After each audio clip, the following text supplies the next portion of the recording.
Hey everybody, welcome back to the collective. Got another wicked show for you today. Jason's going to be joining us here in a second as soon as he has his coffee made, and Beauty. we'll have an excellent conversation with him. I saw earlier today your push-ups Oh, yeah. of suffering, and Yes.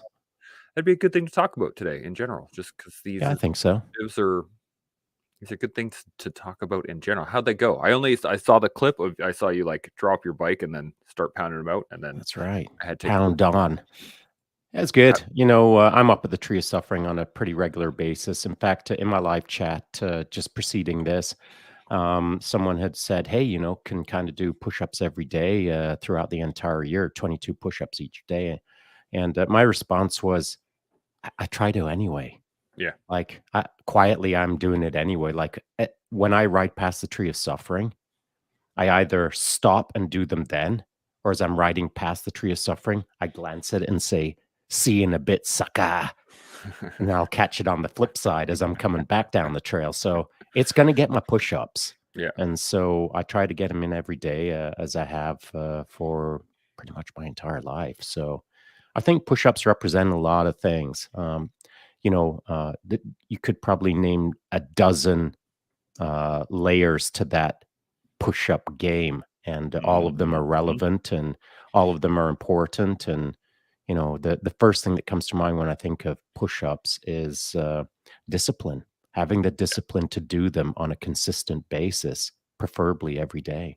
Yeah, and they disappear so fast, right? Like, Oh, if you it's don't so do them, fast. it just you'll lose it so quickly.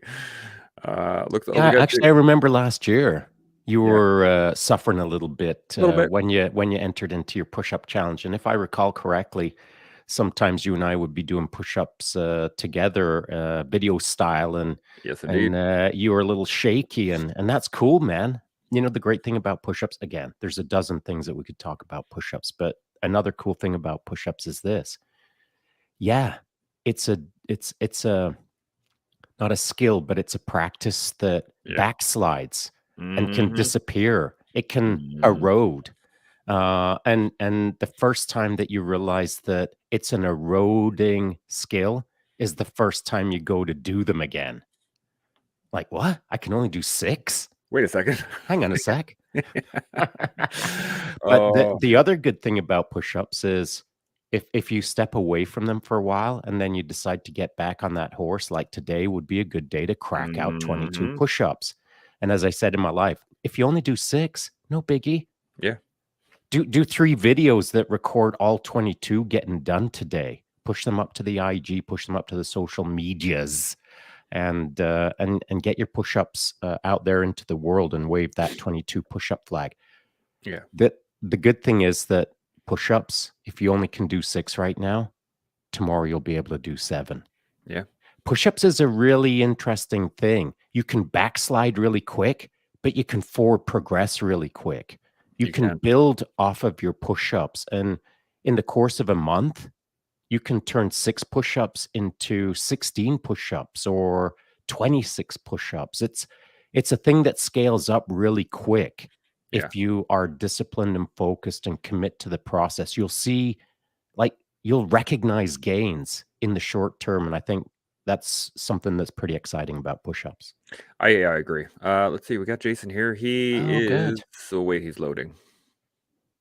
He might just be a little circle. I'm gonna pull him from the stream here for a second. We'll see if we can't sort out that camera All issue. right, all right. Yeah, and the one of the really nice things about push-ups as well is that they don't take a lot of time, right? Like They're efficient. you can just pound out some push-ups, even if it's 4 or 5, and then 20 minutes later, do another 4 or 5, and then 20 minutes later, do another 4 or 5. And you do that enough times, you'll pound out 100 push-ups in a day in without really thinking about it. You can just pound out time after time after time after time, and it'll Another good thing about push-ups is because they are efficient and effective, or you can do them in short order. It's a pretty good way to barometer yourself. It's a pretty good way to check in with yourself. yeah. Like if you wake up and you're bumbling around the kitchen making your coffee and doing your thing, and then you realize, oh, I got to do my push-ups today. I don't feel like doing my push-ups today. Now you know where your head's at, and then you can give it a shake, and then you Mhm. can go do your push-ups. The funny thing is too is that if you were to do 20 push-ups, 22 push-ups every day, first thing in the morning, that's a great way to start the day.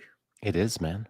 Like, just get the muscles moving, and yeah, they're gonna creak a little bit as you get older, and yeah, it's gonna Oh, I'm gonna guarantee that. there's gonna be I some I'm impingements here and hearing there.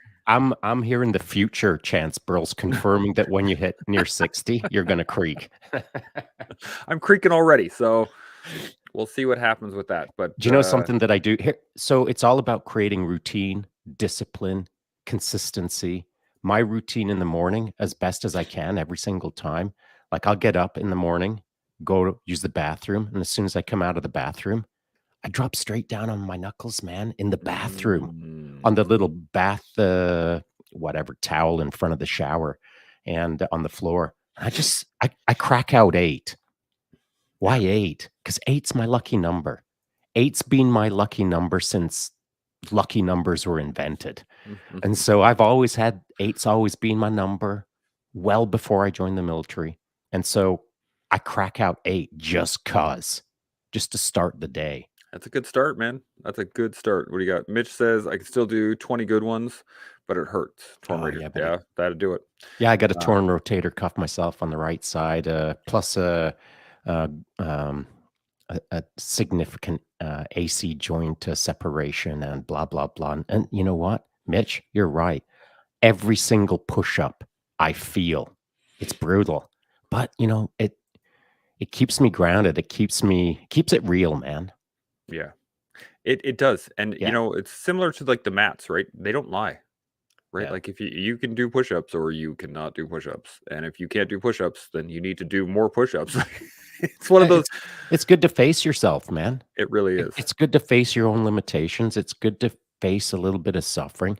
When I crack off 8 in the morning, like by the 7th push-up, I finally feel like, oh, I can almost move again. Or, oh, on this 8th push-up, that was way easier than the 3rd push-up because my creaky old body is letting me know that it's warming up. But I don't do a bunch of stretching or or warming up or whatever. It's first thing, crack out 8 on the knuckles just to get it going. Yeah, that's a good start, man. Like I said, Mitch says warm up and be is brutal. Yeah, it can be for sure.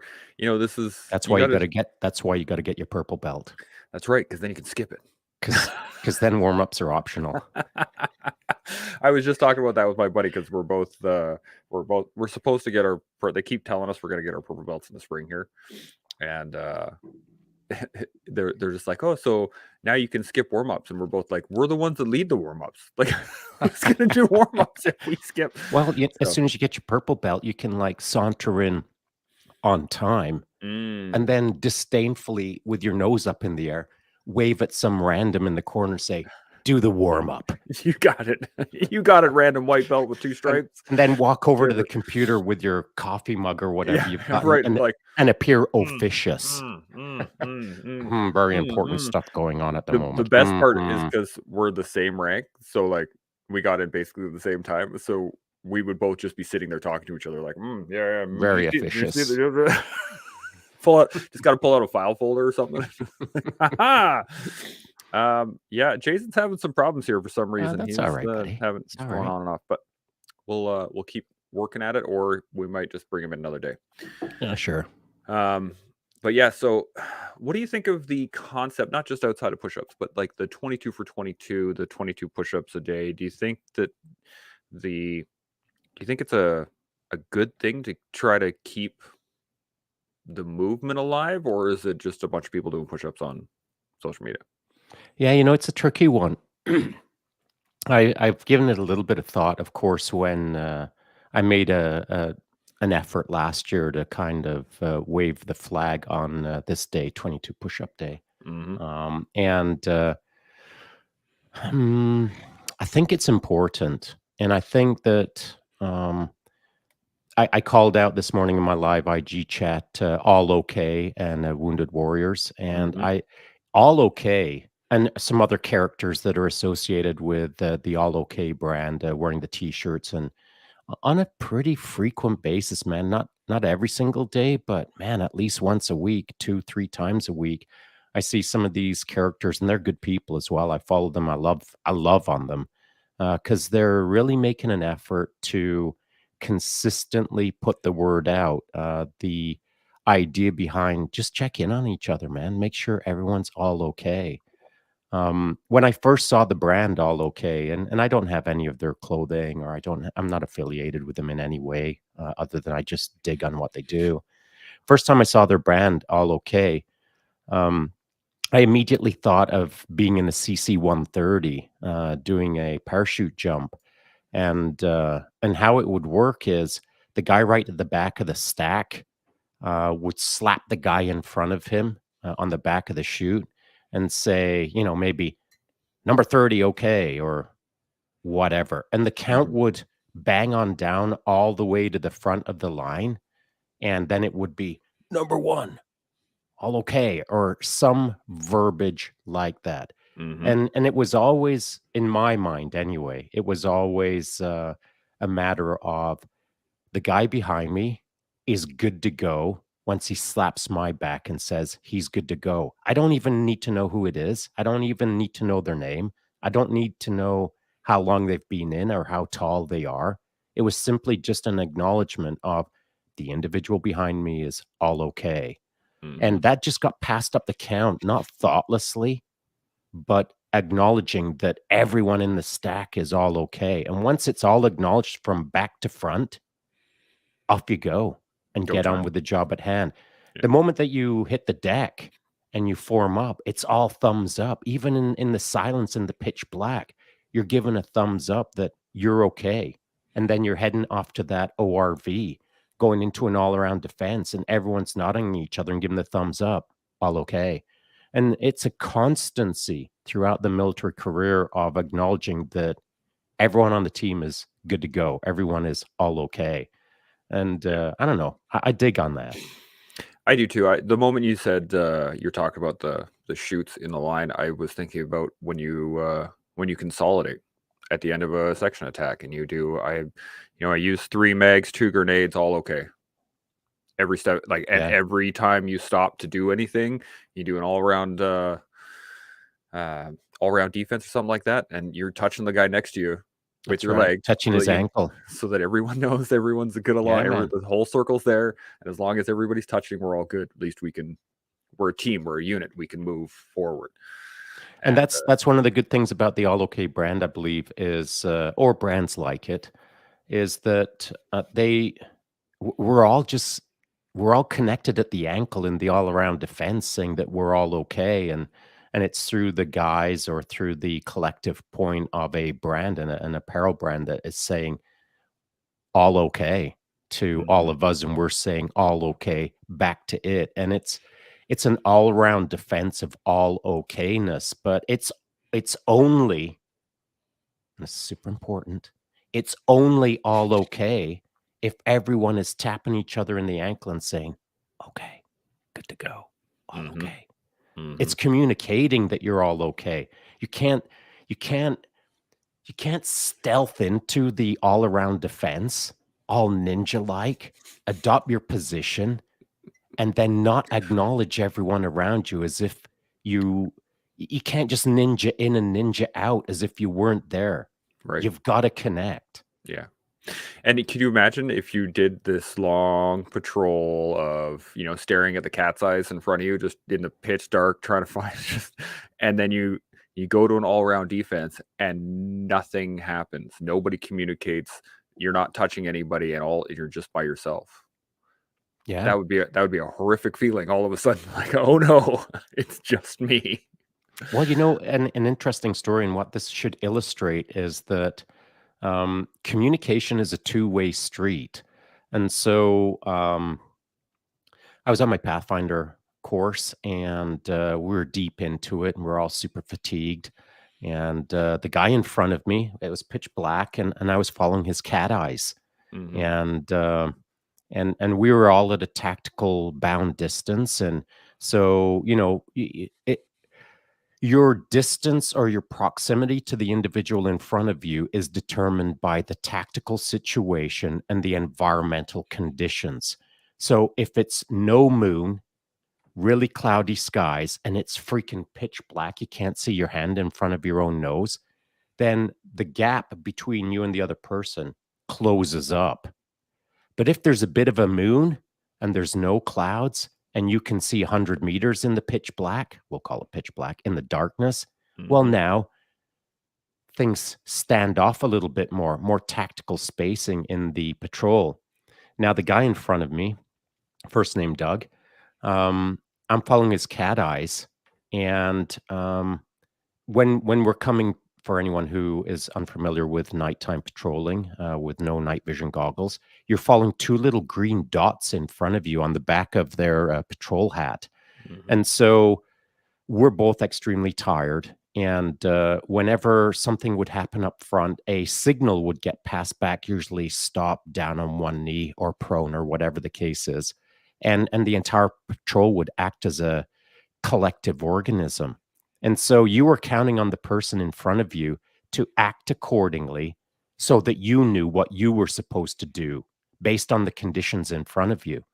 And so, Doug would go down on one knee and in we'll call it a listening halt, which meant that immediately I would go down on one knee and immediately start listening, facing my arc in the opposite direction of the arc that he's facing. And so a couple of these iterations went by, and then in the pitch black, Doug's cat eyes disappeared. And so I went down on one knee and I thought, wow, we're in the prone. So I went down the prone, I'm covering my arcs, and we're moving ninja, super stealth. There isn't a whole lot of noise going on. And what had happened is Doug had fallen asleep in mid-step. And so he collapsed in front of me and passed out asleep. Yep. And so I'd gone down and I'm laying in the prone position thinking that we're in the prone. But Doug is totally in the prone, snoring. And I had to like get up and stealth forward to see what was going on. And I'm touching Doug like, Doug, hey, what's going on? Why did we stop? And he's freaking snoring. And so had to wake him up and basically grab him and reconnect with the patrol, which had disconnected from us. Because, of course, the guy in front of Doug doesn't know that Doug's just passed out. Yeah. They're gone. And now it's my job to try to ninja track them down in the pitch black without causing a fuss. Because, of course, we've got directing staff that are watching everything. And I don't want Doug to fail out because he just passed out. And so the idea being that you can be all okay within an all-around defense or in a patrol or whatever the case is. As long as you're connecting with the people around you, everyone will be all okay. It's when you disconnect, when your only job in that moment is to stay connected to the team. So the communication aspect, or being aware of what's going on all around you, is as critical as saying all okay. Absolutely. And it's got to be truthful. Right? Like, you can't just say all okay, be like, yeah, we're all good, and have a broken leg. Because that's going to get found out shortly, right? The moment you go up to move, you're not going to be able to do something. So unfortunately, Jason, we're having issues. He's not going to be able to join us, so it's just going to be me, just so we give you a heads up. Cool. He gave us a little, sorry, all technical difficulties preventing me joining the stream today. I'll be back at a future date. So we'll look forward to seeing him soon. Yeah, for sure. Great guy. But yeah, if you don't communicate, you're lost. You're lost. Well, more importantly, now you're dragging down the team by not reporting your malfunction. And so let's say I've done it. I've done it myself. Where I've got super banged up and I haven't wanted to let my team down by saying, I'm out of the game, boys. Here's all my gear, and you've got to now carry my load. And so I've just kept on keeping on at the cost of not only myself, but actually slowing my team down to some degree. So, it's our job within a team to ensure that we're looking after ourselves, but we're being responsible to the team around us to make sure that they're not being dragged down by us not reporting that we're struggling a little bit. Yeah. because the team will set the pace of someone who isn't struggling. Yeah. And as you start disconnecting, now it's causing problems not only for yourself, but for the team. And that problem doesn't have to happen if you self-report to the team, boys, I just broke my leg. Yeah. It's okay. I've got 2 sticks on either side of it. I'll be able to hobble, but we got to slow the pace down and know you're not taking my equipment. I'll be good to go. But we just need to cut it back a bit and maybe stop a bit more frequently. Mm-hmm. That's all you got to do is let everyone around you know. Yep. A little bit of information goes a long way. We actually had a similar, not quite an incident like that, but we were doing our final exercise for I believe it was my threes course. We had one C9 gunner who was struggling on the final patrol from point A to point B. I think we were heading to the bridging section. Doesn't really matter, but he didn't say anything, and he just started falling back, and he started falling back, and he started falling back, and started falling back, and at one point I was like, "Where's the other C9 gunner?" I was like, "This isn't good." And I eventually looked like way behind us. He was quite a bit back, and we stopped the patrol. I ran back. I just took some of his gear and I ran him back up. And I'm like, "Okay, what is going on now? Like, what is actually happening?" And I couldn't keep the pace. And I was like, "Okay, then tell us that, because then we can slow down and then we can stay together instead of having one C9 gunner 80 meters behind us doing no good for anybody." Yeah, for sure. It's a challenging position. Now, what do you think about some of the other the other side of this for the 22 push-ups today? Because there's a lot of people not doing any thought outside of 22 push-ups. Mm-hmm. And right, they're just, okay, cool, and they'll pound out 22 push-ups and they'll look at the camera and be like, "Yeah," which is cool, good, Better than not. better than not. But what do you think? Is there more we can do? Is there something? Because when I did it, the last few years that I've done it, that I've been nominated many times and I've done a lot of push-ups on camera. But I started realizing that we were just doing push-ups on camera. No one was talking about anything. Yeah.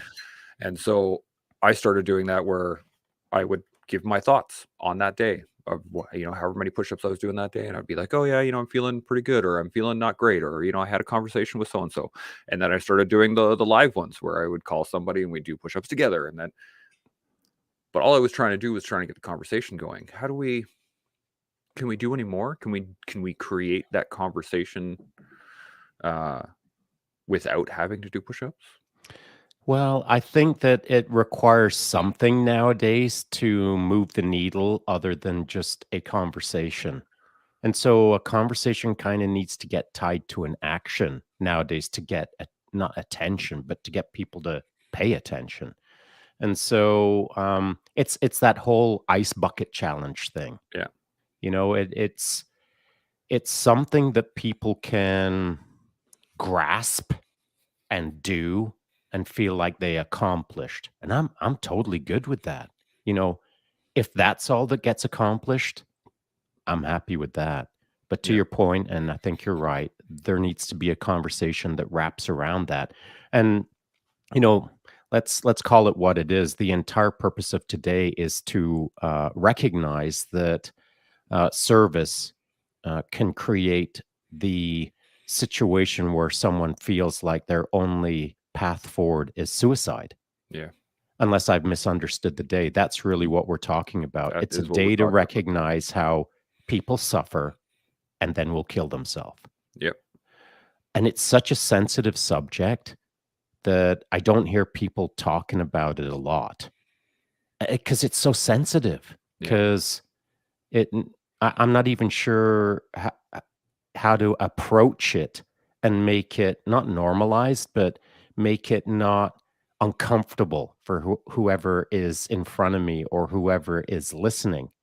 And so have I said anything out of line yet, or do you disagree with any of that? No, I'm on board with you 100%. Right. And so then it comes down to the sensitivity of the matter. Mhm. And for someone out there who's doing 22 push-ups, if they don't know anyone who's ever committed suicide, if they don't know any service member, if they've never been exposed to that, then perhaps the day can become not meaningless, but not as meaningful as someone who has faced that time and time again, or has some sort of close personal relationship with the subject of suicide.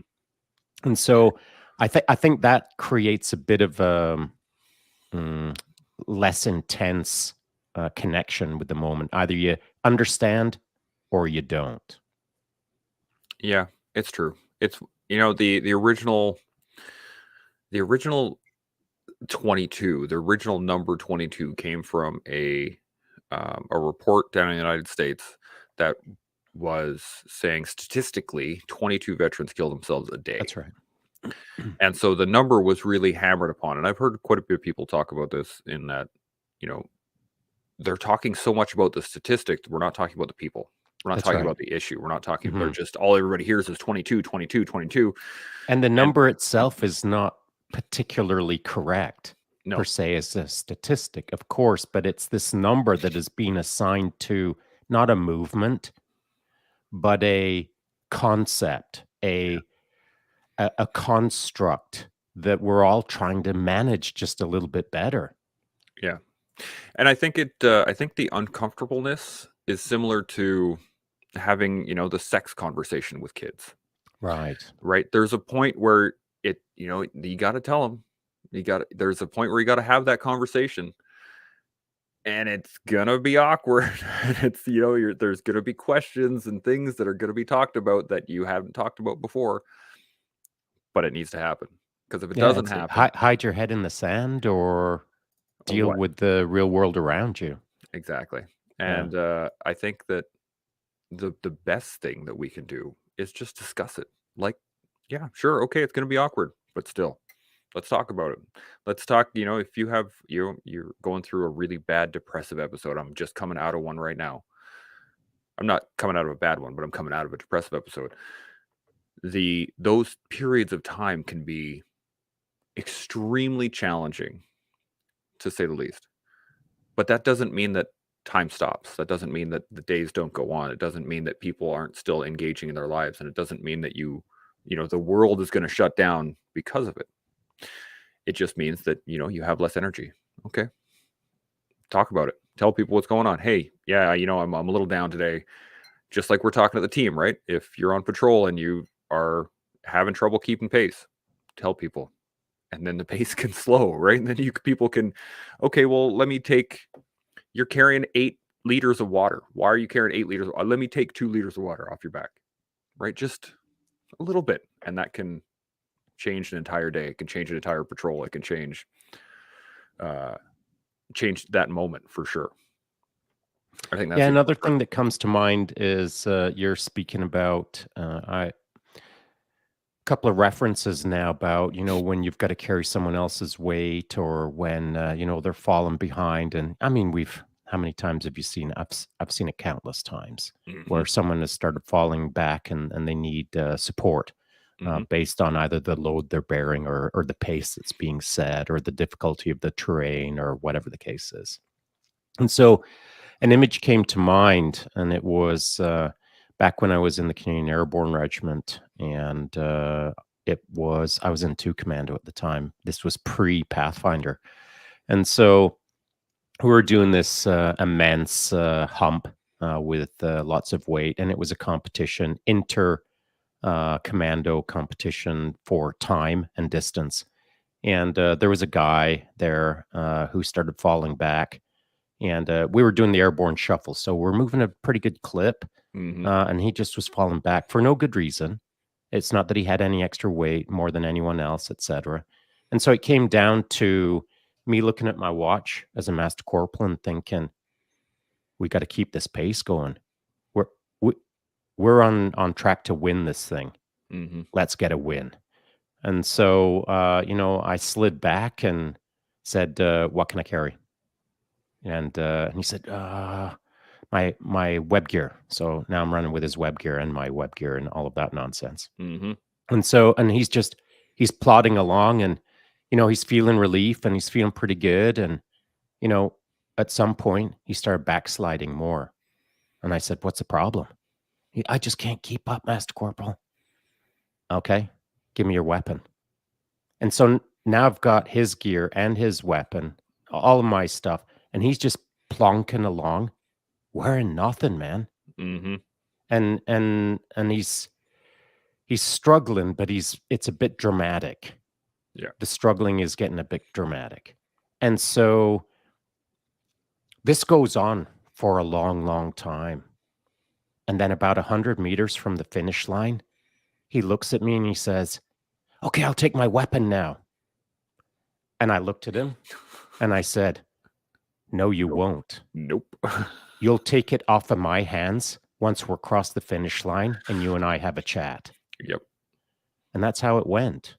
And everyone wants to be a winner, baby, in the last 100 meters. It's all about doing the work before you get Yeah. to the crowd. And it is about recognizing that if you don't do the work, you're not going to get a round of applause. And so it was a really valuable lesson for that young guy in that moment. And, you know, he pulled up his socks and he got his act together and he squared himself up in the days to follow. Good. But with this subject, that it all requires work in order to step away from those feelings of you're down or you're struggling or times are tough. Mm-hmm. If you're just handing off all of your burdens to everyone else and not working on yourself, now you're that guy. And people will happily take your weapon. People will happily take your fighting order. People will bear the burden as part of a team. Mm-hmm. But you've got a responsibility yourself as you're plonking along to straighten up your back a little bit and do a little bit of work Yep. as you head towards the finish line. You got to do your part, even if it's a tiny part. You've got to do it. Yeah. The funny thing is, I've never had any issue answering a phone call. I've never had any issue answering a DM or taking somebody's weapon or grabbing, even, loading up a second ruck and just like, okay, this is going to suck for a little while, but okay, let's get it done if I can help. But the key point of that, as you said, is you have to then step up to the challenge, right? If I'm taking weight from you, which I will happily bear, you got to put in the work. You got to put in that extra effort. Now is the time. Now the weight is off you. Now do the work, right? If you have, if you're struggling with, I don't know, depression or post-traumatic stress or occupational stress injuries or any of the issues that a lot of our friends struggle with, when the load is lifted or when the allotment is given, whatever it is that you need is allowed or given to you, or not, these are bad words for it, but They are. if the weight is taken from you, whatever it is, If someone's bearing your burden, someone's bearing your burden, get to work. Get to work. That's the time period. I mean, for myself, my wife has been my rock for many years, and when I needed to work on specifically things that my doctor has given me to work on, she bears the weight, but I put the work in. And then the next time that situation happens, I can bear that situation better. In which case she doesn't have to take as much weight. And eventually, as you said, with the guy on your run, he pulled up his socks and squared himself away over time. But sometimes that lesson has to be taught, and it needs to be taught directly. yeah, one of the things that happens if specifically, but if someone is bearing the weight on your behalf and you're feeling like, "Wow, that's now I can keep up, or now I can get some work done," or whatever the case is. Mm-hmm. The person who's having their rifle carried or their rucksack borne or whatever the case is, they're actually kind of feeling a bit guilty about it. If they're a decent person. Yep. If they're a psychopath, then they don't care. But if they're a good person, decent person, a cool person, they're going to feel guilty about me carrying their rifle or Mm-hmm. me carrying their fighting order or me carrying them on my shoulders as a fireman's carry, which I've done. Mm-hmm. And so that person will feel guilty knowing that they're not bearing their weight. Now, it's my job after the fact to look that person in the eye and see where it goes from there once we've crossed the finish line. Yeah. Read the situation appropriately instead of looking the guy in the eye and saying, "You loser. Do you know what you just did?" Yeah. I mean, you can't do that. Mm-mm. But you also can't ignore the moment and look at the person as you're handing their rifle and their fighting order and having them drink from your canteen because they gobbled all of theirs about halfway through the task. Mm-hmm. You can't look at them and smile and say, "Good job, man." Mm-hmm. You just can't. You've got to hold the other person not accountable, but you've got to hold the other person to an awareness of, let's not stick our heads in the sand and pretend that that didn't happen. Here's what just happened. Bam, bam, bam. Here's what you need to get to work on. Bam, bam, bam. Questions? Good. Execute. Yeah. We got a great comment from Jason, actually. He's watching, keeping track. Good Awesome. He says, similar experience on BFT in basic. Young guy was suffering, and I carried half his kit for him. He thanked me profusely at the end. The staff pulled me aside and said, "Great job," but that I was also not permitted to do that for him again. He ultimately had to pass on his own power next time. The staff used that scenario as a teaching point and highlighted the pros and cons in a positive manner. That was good instructing. Yeah, that's awesome. Yeah, that's exactly it. And the BFT, you know, it's it can be challenging for a lot of people. For those that don't know, what BFT is the trying to remember what the actual acronym stands for now. All I thought was basic fieldcraft training. I Is that not it? I know, I don't think it is, but I'm All pretty right. sure it is. I can't remember. Anyway, it's a 13-kilometer rucksack march where wearing 45 pounds worth of gear. Oh, yeah, the little one. Yeah. Yeah, exactly. The little one. Yeah, sorry. It's all good. That's how I think of it. That's how I've always called it. It The is. little one. Battle fitness test. There we go. That's Thank it. you very, very Okay, much. check.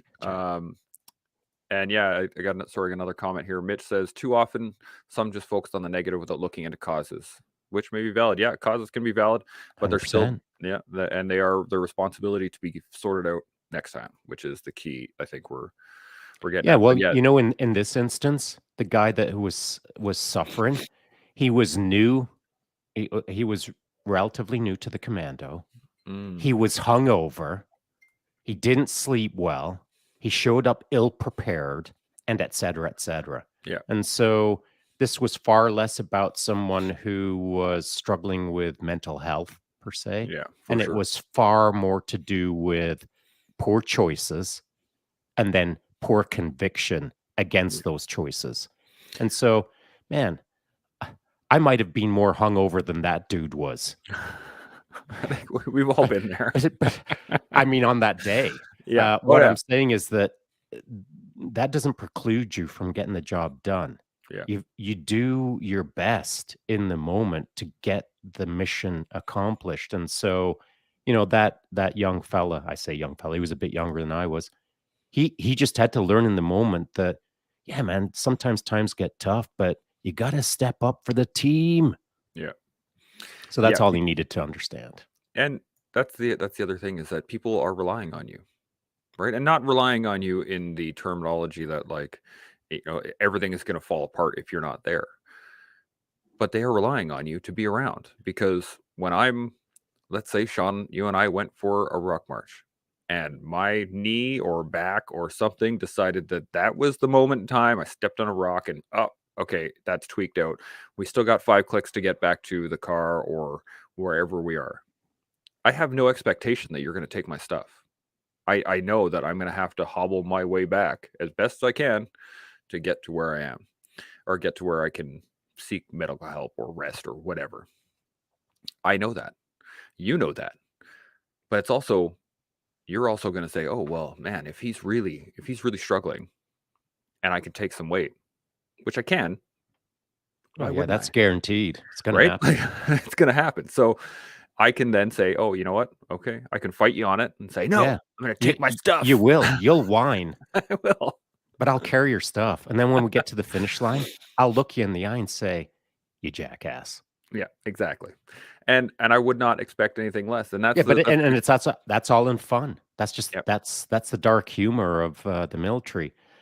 which is way different than looking a guy in the eye and being straight up mean-spirited. Yeah. Dude, you loser, you broke your freaking knee. Yeah. What the hell? Get mission focused, you clown. I mean, who would do that? I've had it happen to me actually a couple times. But it's I think the key point, and I've tried to get this out a couple of times, but I've never been able to find the words for it. But it is not a burden to help your fellow person. No, it's a privilege. It is a privilege to help your fellow person, and I will gladly take a little bit of sleep deprivation the next day from staying on a phone call late into the night, which I have many times. I will gladly wake up the next morning and feel like crap because I was out hanging with the boys because so and so really needed it. Okay, cool. I am willing to take that weight, but there are also going to be times where I am not willing to take that, and I say, you know what, I'm pretty messed up right now. I can't do it, and that's perfectly okay too. Because Yeah, but I mean, it's perfectly okay for you, but then what about the other individual who needs that hand? So not that you shouldn't or should do whatever. This isn't Mhm. my point. What a person should do in that moment is consider the moment, consider the prioritization of you helping or not helping. Mhm. If someone reaches out for the 37th day in a row to say, Yeah. "Man, I'm really struggling. I can't stop drinking." And you're in the hurt locker yourself because for the 36 days prior, you've got no sleep because you're dealing with this kind of thing. Yeah. On day 37, maybe that's the day where you've got to assign prioritization. Consider the trend and realize that I've either got to do this differently or I've got to help this individual know that this cannot be a repetitive cycle. Yeah. Well, we were talking about this yesterday as well Mhm. in the communication and the concept of the person needs to want help Mhm. in order to change. They have to want to change. If I take someone's gear off their back for a rucksack march, or I stay up late nights for 22, 75, 326 days in a year, uh, if they're not actually trying to deal with the issues that they keep calling about, I can't help you because I can't do it for you. I'm here to assist and take some weight off, so allow you to do the work that you need to do. Cool. Let's get it done. But I can't help you unless you're willing to help yourself. But it's a sensitive topic or It is. sensitive conversation at It some is. point as you're about to enter into that conversation. I do anyway. I Mhm. consider, oh man, like if I don't manage this last piece well, it could go bad. Yeah. And we're talking about suicide Yeah. today, being the day to recognize based on 22 push-ups, it's Yep. about suicide, etc. And so I'm not casually flippant about, dude, it's been 37 days in a row. I can't help you. See you later. Like Oh, that for just sure. isn't the option either. Mhm. But if the pattern's there and you recognize that you can't really do anything for the individual, you've tried all kinds of different angles and approaches and etc. Now, now you've got to help them understand that tomorrow they need to be talking to someone else who can help them more than you can. Yeah. You can't just shrug your shoulders and say, dude, I'm giving up. Yeah. And then bounce, unless they're ignorant and mean spirited, and they are negative to a degree where you don't want to pass them off to your friend who's also maybe struggling a little bit Yeah. because they're helping so many people. And Vampires. so at that point, default position should be to a professional. Yeah. Redirect them to a professional. I think honestly, for myself, finding the right professional was the key. A lot of people see professionals, but you got to find the right one because, man, if you don't have the right doctor, you can go downhill even worse. You can backslide. You can start lashing out at others. There's lots of issues in that. Oh, we got another comment here. I just noticed. Mitch says, "Improve the next time. I try to approach less than optimal results, like being put to sleep last night." Oh yeah, he had mentioned he was at jiu-jitsu the other night. He got put to sleep. Oh, that's good. I was like, "Good job." Nice. Hope you had a nap. Yeah, good little nap. Those Nice. are Woke up refreshed. from a nice, good old fashioned roll. Got to wake up refreshed. I love those. But yeah, it's a touchy subject because you're right. There are the outcomes are extreme, Yeah, and if you don't do it correctly, the outcomes can be very extreme. But also realizing that that is not your fault, correct. and that's a big one. It's stigma Yeah. is a large part of the issue. The stigma attached to suicide. I've mentioned it in the past. I'm not going to use it as a talking point today or really any days. But my brother committed suicide because Mhm. of bullying, and so at the time, suicide had a lot of stigma, and this was well before I joined the military. And when I went into my military career, I didn't discuss it with anyone because I there was stigma, and I didn't want to deal with all of the stigma, not just holding me back or being evaluated or being labeled or whatever. I just wanted to do my job, Yeah. and I didn't want to deal with a whole pile of other nonsense as I saw it.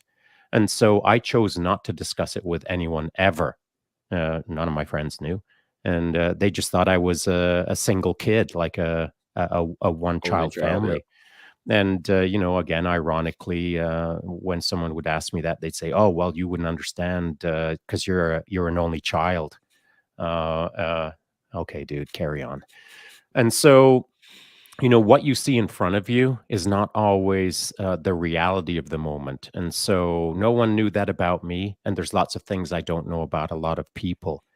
But it's our jobs when someone is struggling. I'm not talking about myself. Someone in front of me is struggling. It's my job to try to figure out the why of the matter. Yeah. And without like turning it into an interrogation or too much probing or too many questions, try to figure out why the person is struggling, why they feel like either they've lost their way or there is no hope or all of the usual things that a person will tell themselves that n- n- you're a burden on your friends or you're dragging everyone down. All of the nonsense, all of the distorted perception of who you are and what you're surrounded by, it doesn't have to be that way. As Mm. soon as you can start communicating with someone and finding something positive in the world, things can change.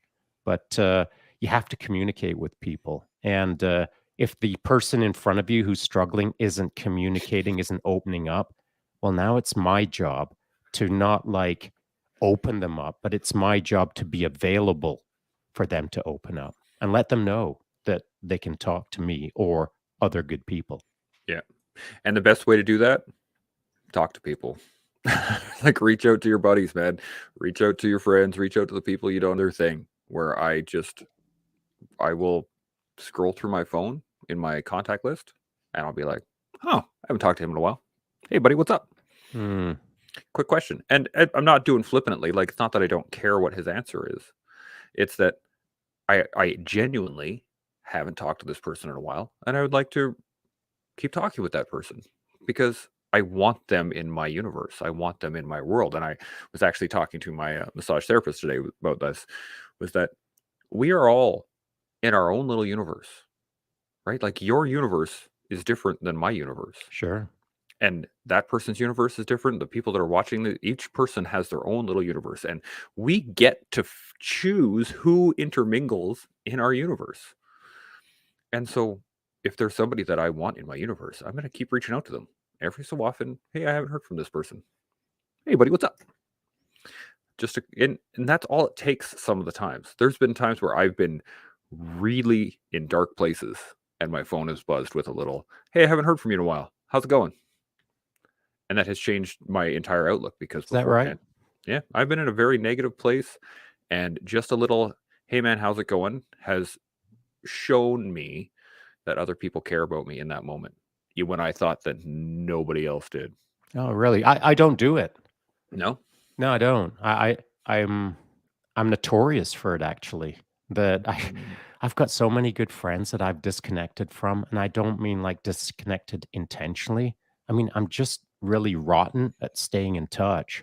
It's mm, never been my thing. I don't want to say I've never been good at it.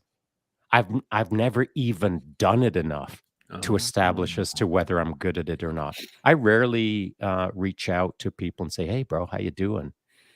People reach out to me and they engage in conversations, and then I'll engage and see where, why are we talking, or why are we connecting, and more often than not, it's definitely got nothing to do with me.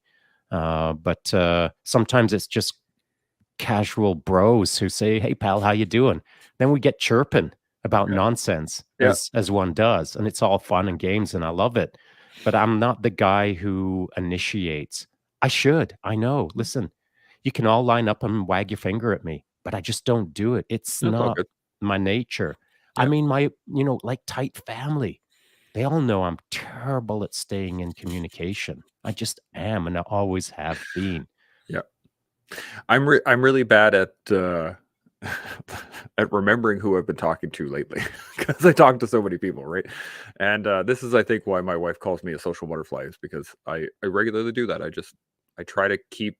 It's not so much that I want to keep in contact, or I try to um, mm, try to maintain a relationship in that type of manner, because a lot of military guys, especially guys and gals, who you haven't talked to in a while, and you see them on the street, and it'll be good to Oh yeah, go, for sure, like, for sure. instantaneously. You don't need to maintain that kind of relationship. But I found that every so often, I'll get a little, like, something to remind me of a particular person, and I'll be like, "Oh, yeah. Oh, I haven't talked to them in a while. Oh, I wonder what they're up to." And just in that instant, bang, I wanna talk to that person. So, and this is the beauty of it, man, like, this thing right here, jeez.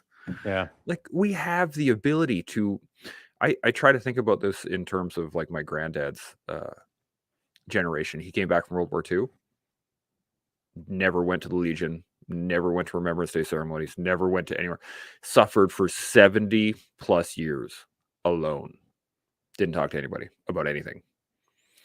And I was like, man, even the most vocal people would write letters, phone calls, meetups at the Legion, Remembrance Day ceremonies, the what is it, the airborne reunion they do every year, that kind of stuff. Like, yeah, sure, you might see people 5, maybe 4 or 5 times a year. You might get a letter from people 2, 3 times a year, maybe. That's how you had to keep in contact. Whereas now, man, look at us. We're sitting here For sure. hundreds of miles away from each other, having a conversation, talking about stuff that most people would never bring up in general conversation. Yeah, and it's easy enough to do. I think, well, not like super easy, but it's easy enough to do because, I've seen or heard from guys that they sit down to put some thoughts on paper, digital paper.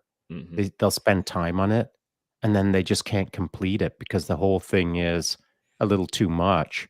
Mm. It's they want to put their thoughts out there, but it's not that the process is so onerous, it's just that writing takes time, and as you take your time to write, you spend more time thinking about what you're trying to say, and all of a sudden, it becomes a lot.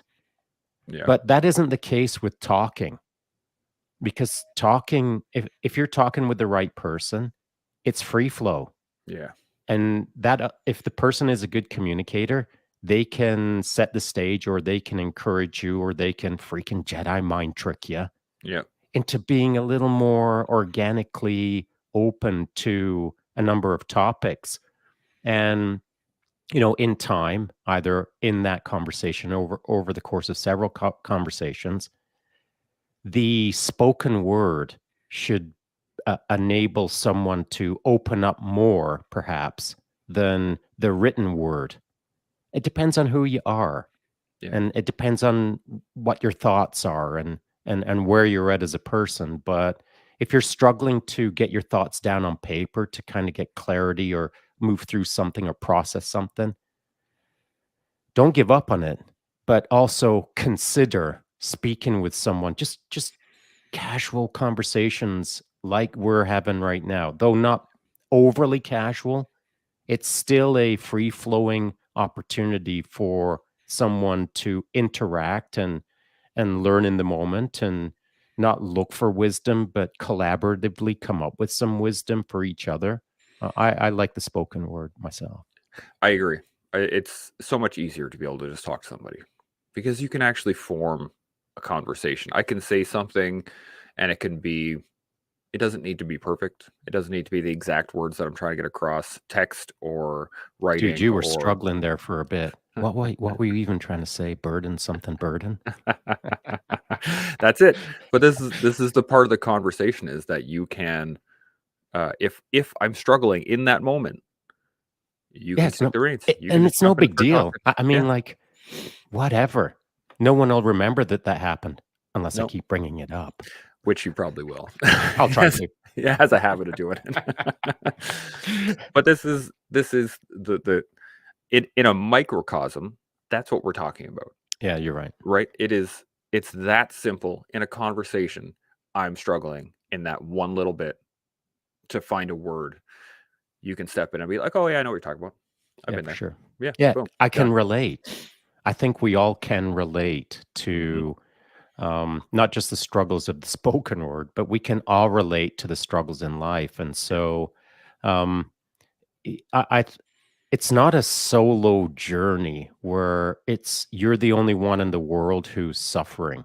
that's right. Everyone is to some degree, Mhm. from a 1 out of 10 all the way right up to a 10 out of 10. And people who are at a 10 out of 10 sometimes look like they're suffering way less than the people who are at a 1 out of 10. And so don't judge a book by its cover. Don't evaluate the person in front of you based on whether they're smiling or not. Don't be me and don't reach out to people. I can do better, I know. But my point is that by connecting with people or by them connecting with you, it's always an opportunity for both of you to turn out a better product, a better outcome, a better, more positive day, a opportunity for them to see the path forward in a positive light. Anyone who's struggling, anyone in that negative mindset, anyone who doesn't know which way to turn, um, you know, hang out over here for a bit and see how your life changes. Not based on what Chance and I are saying, but based on the guests that we have and the general vibe of everyone that's been on this podcast, this show, this collective. Every single person has got a story that everyone can relate to, and Yeah, that everyone can see that there's a path forward to do better. So, just tune into the right frequency, baby, and pump up the jam. indeed. There's a great line, and I think I've shared it on my Instagram a number of times from Shungji. He's Oh yeah, yeah. yeah, and it is